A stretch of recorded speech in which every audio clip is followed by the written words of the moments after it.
आजकल मन न जाने क्यों बुझा बुझा सा रहने लगा था। पति कुंतल की मजाकिया बातें भी मुझे हंसाने में कामयाब नहीं हो पा रही थी। बच्चों की छोटी छोटी शरारतों पर मैं न जाने क्यों खींच सी उठती। मेरा बदला हुआ व्यवहार देखकर कुंतल अक्सर मुझसे पूछते, अंजलि क्या बात है, तुम आजकल इतनी उखड़ी उखड़ी क्यों रहती हो।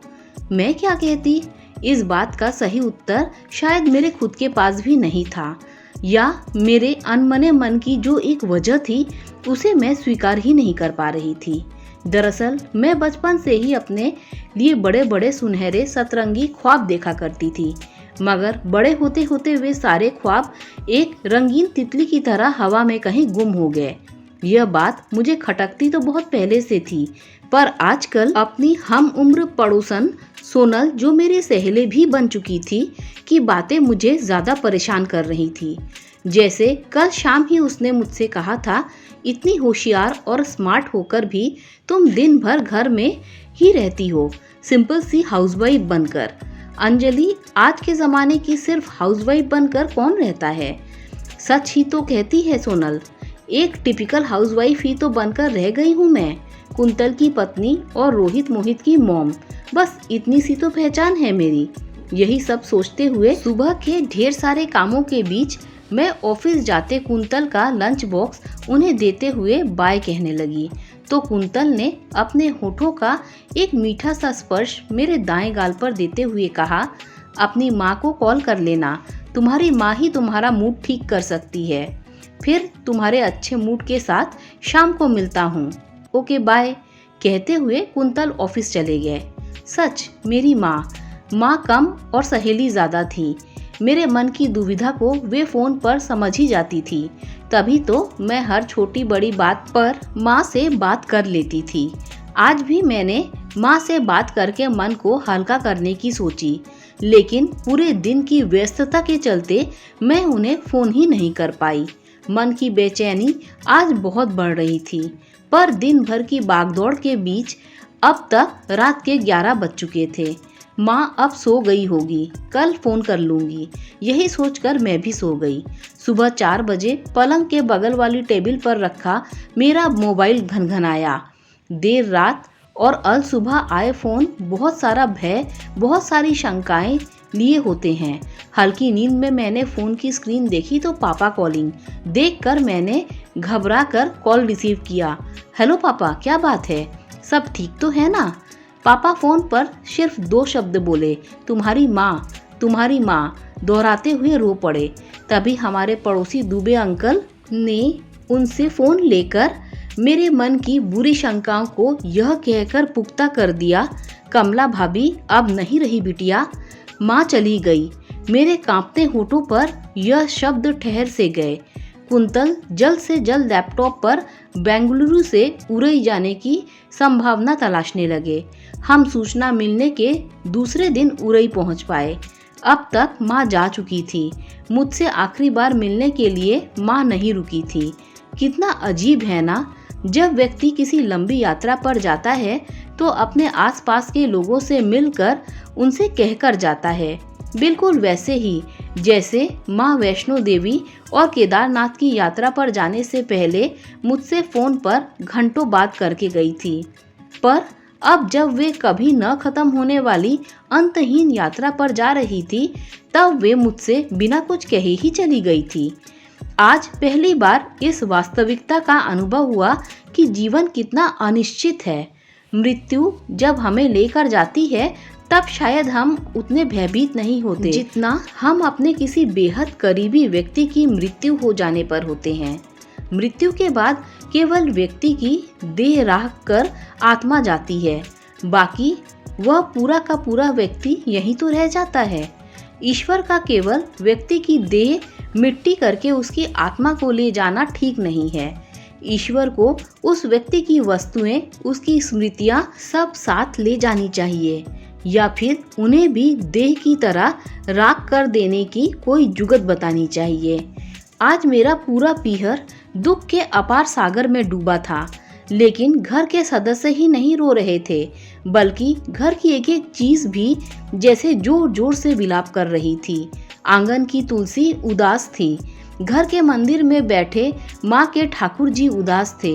माँ की जाप करने वाली माला मंदिर के पास वाली खूंटी पर लटकी उनकी उंगलियों का स्पर्श न पाकर उदास थी। वे दिन बहुत बुरे थे, बहुत नीरस थे। देखते देखते माँ को गए 13 दिन पूरे हो चुके थे। उनकी 13वीं के बाद पापा का मेरे भाई मनीष के साथ अमेरिका जाना तय हुआ। दरअसल माँ पापा उरई में हमारे बड़े से पुराने मकान में ही रहते थे। भाई मनीष अमेरिका में जॉब करता था और वह बार बार माँ पापा को अमेरिका साथ ले जाने की जिद भी करता था, पर उन्हें उरई में रहना ही पसंद था। कोई ना कोई बहाना बनाकर वे हर बार अमेरिका जाने से मना कर देते थे। पर अब पापा के पास कोई बहाना नहीं था, कोई विकल्प नहीं था। सारे बहाने, सारे विकल्प माँ अपने साथ जो ले गई थी। बड़ी मुश्किल से मैंने और भाई ने पापा को अमेरिका जाने के लिए मना लिया था। पापा के ज़रूरी सामानों की पैकिंग करते हुए पापा के साथ माँ का भी कोई ना कोई ज़रूरी सामान मिल जाता था, तो हम तीनों की आंखें एक साथ नम हो जाती थी। माँ का ज़्यादातर सामान हमने दान करने के लिए निकाला और उनकी बहुत थोड़ी सी स्मृति समेट कर मैंने अपने पास रख लिया। उरई का मकान किराए पर देकर पापा और मनीष अमेरिका चले गए। मैं वापस बेंगलुरु आ गई। माँ के जाने की उदासी को दूर होने में वक्त तो लगना ही था। माँ अब नहीं है। जीवन के इस कटु सत्य को स्वीकार कर आगे तो बढ़ना ही था। एक बार फिर मैं रोजमर्रा के कामों में व्यस्त हो गई। पहले मन जब भी उदास होता तो मैं माँ को फोन कर लेती। मेरी आवाज़ सुनकर माँ तुरंत मेरी मनोदशा समझते हुए कहती, अंजू क्या बात है, आज तेरी आवाज़ में उदासी सी क्यों है? और जब मैं खुश होती तो वे कहती, अंजू आज बड़ा चहक रही है। मगर अब क्या करूं? कौन समझ पाएगा मेरी मनोस्थिति को? माँ की तरह अपने बच्चों का मन कौन समझ पाता है भला? कोई भी तो नहीं। यह सोचते हुए मुझे उरई के लिए माँ के सामानों की याद आई और उनके सामानों को, उनकी स्मृतियों को छू कर देखने लगी। उनकी कॉटन की कलफ लगी साड़ियाँ, कुछ बनारसी तो कुछ सिल्क की साड़ियाँ, लाल हरी चूड़ियाँ, कितना कुछ था उस कार्टून में। और साथ ही उनकी पसंदीदा कुछ किताबें, जिनमें उपन्यास, कुछ कहानी संग्रह और साथ ही एक भूरी जिल्द वाली डायरी। मैंने डायरी को शब्द को बुदबुदाते हुए खोला तो डायरी के पहले पेज पर माँ की सुंदर लिखावट में मेरी सीक्रेट डायरी लिखा पाया। माँ डायरी लिखती थी, पर कब? मैंने खुद से सवाल करते हुए धीरे धीरे उसे पलटना शुरू किया तो पहले पन्ने पर लिखा पाया, तारीख 12 दिसंबर 2003। अंजू के ब्याह को आज 3 महीने पूरे हुए। बेटा मनीष अब अमेरिका चला गया है। आज उरई में बड़ी तेज सर्दी है। आज मुझे अंजू और मनीष की बड़ी याद आ रही है, मगर वे दोनों पास होते तो ऐसे मौसम में मुझसे तिल गुड़ की चिक्की बनवाने की जिद करते। पर कोई बात नहीं, अंजू के पापा और अपने लिए चिक्की बना लेती हूँ। जीवन के हर पल का मज़ा लेना चाहिए। बच्चे नहीं तो हम दोनों ही सर्दियाँ मनाते हैं। इनकी पत्नी कमला। मैंने मुस्कुराते हुए माँ की डायरी का अगला पेज खोला। आज मेरा मन खूब अंजू के पापा के साथ कहीं घूमने जाने का है, इसीलिए मैंने उन्हें खजुराहो चलने के लिए मना लिया। अभी सर्द मौसम अलविदा कह चुका है और ग्रीष्म ऋतु अभी थोड़ी दूर है। यह खजुराहो घूमने के लिए सबसे आदर्श समय है। एक घुमक्कड़ी कमला, यह सब माँ ने लिखा था। माँ कितनी मोहक बातें लिखती थी। मैं अगला पेज पलटने ही वाली थी कि मेरे दोनों बेटे रोहित मोहित स्कूल से आ गए। डायरी को जस का तस रखते हुए मैं उनके साथ व्यस्त हो गई। शाम होने पर हम अक्सर अपनी सोसाइटी के पार्क में जाते थे। वहीं बच्चे खेलते कूदते थे और हम बड़े 2-4 गप्पे मार लेते थे। आज बातचीत का मुद्दा था आत्मनिर्भर औरतें। वहां मौजूद सभी महिलाएं अपनी अपनी बात रख रही थीं। हमारी सोसाइटी की ज़्यादातर महिलाएं कामकाजी थी। जो नहीं थी वे अपना कुछ काम करने का सोच रही थी। आज की महिला बस घर गृहस्थी में व्यस्त नहीं रह सकती। मेरी पड़ोसन सोनल ने तल्ख अंदाज में लगभग मुझे सुनाने के लिए ही कहा, तो सभी उसकी बात का समर्थन करने लगी।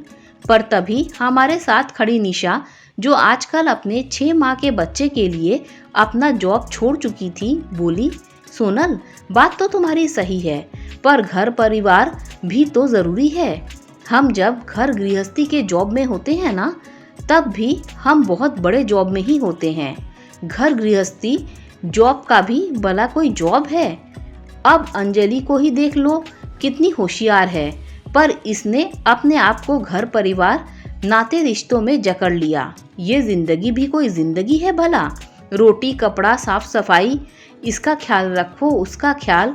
सोनल की इस बात से मन फिर विचलित हो गया। उसे बिना कोई जवाब दिए मैं घर तो आ गई, पर घर के काम मुझे अब शूल से चुभने लगे। मन हुआ कि यह सब छोड़कर दुनिया को अपना असली रूप दिखा दूं। सोनल जैसे लोगों का मुंह तोड़ जवाब दूं। वैसे सच्ची तो कहती है सोनल, आज की महिला घर बैठकर सिर्फ घर गृहस्थी ही नहीं संभालती, बल्कि वह बाहर निकलकर अपना करियर भी बनाती है, अपने सपनों को पूरा करती है। ऐसे तमाम विचारों के बीच मन बहुत ज्यादा अशांत हो चला था। मैं घर के कामों को बोझ समझने लगी। घर परिवार की जिम्मेदारियां अब मुझे चुभने लगी थी। अगले ही दिन अनमना सा मन लिए मैंने अपनी मी टाइम में, यानी रोहित मोहित के स्कूल और कुणाल के ऑफिस जाने के बाद, माँ की डायरी को खोला।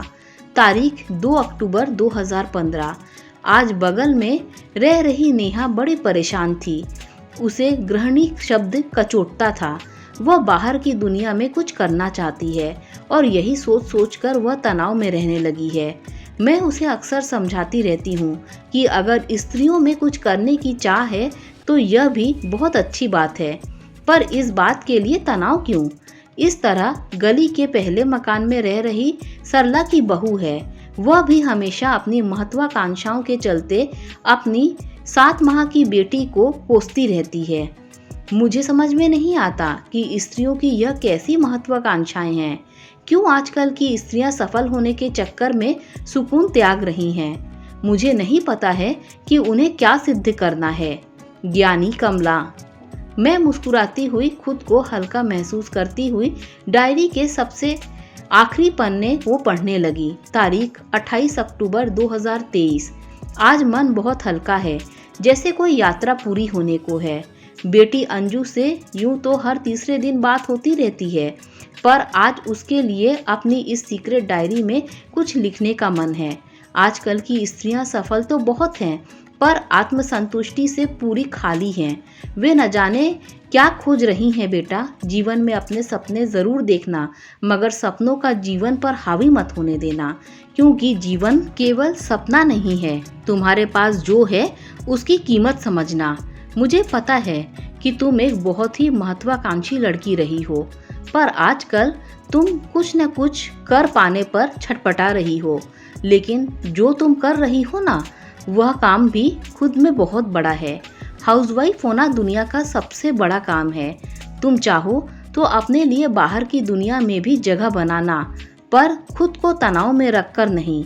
किसी के लिए खुद को सिद्ध करने के लिए नहीं। जो करना अपने लिए करना, अपने सुकून के लिए करना। तुम्हारी माँ कमला। 28 अक्टूबर। इसी रात तो माँ चल बसी थी। माँ ने अपने जाने से पहले मेरे लिए यह पन्ना लिखा था। मैं हैरान थी कि इतनी दूर गई माँ ने मेरे सारे सवालों का जवाब लिखकर मुझे भेज दिए थे। उनकी पूरी डायरी में जिंदा दिली से भरी बातें लिखी थी। हाथ भर चूड़ी पहनने वाली मेरी माँ हर काम में होशियार थी।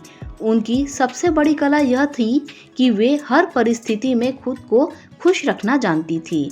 सच, हम आज की महिलाएं खुद को साबित करने के चक्कर में यह भूल जाते हैं कि हमारे लिए आज भी सबसे बड़ी चीज़ हमारा सुकून है। माँ की डायरी ने आज मुझे आत्मसंतुष्टि से भर दिया था। अब मैं जैसी भी थी, जो थी, खुद को खुशी खुशी स्वीकारती थी। हर माँ ने मेरी माँ की तरह कोई सीक्रेट डायरी लिखी हो यह ज़रूरी तो नहीं, लेकिन अगर हर माँ एक डायरी लिखती तो वह कुछ ऐसा ही लिखती। सोचते हुए मैंने अपने मन की सभी दुविधाओं को हवा में उड़ाते हुए खुद से कहा, मैं जो हूँ बहुत महत्वपूर्ण हूँ और मुझे इस बात पर गर्व है। दोस्तों, अगर आपको भी ये स्टोरी अच्छी लगी हो तो लाइक शेयर सब्सक्राइब कीजिए। Thanks for watching this video.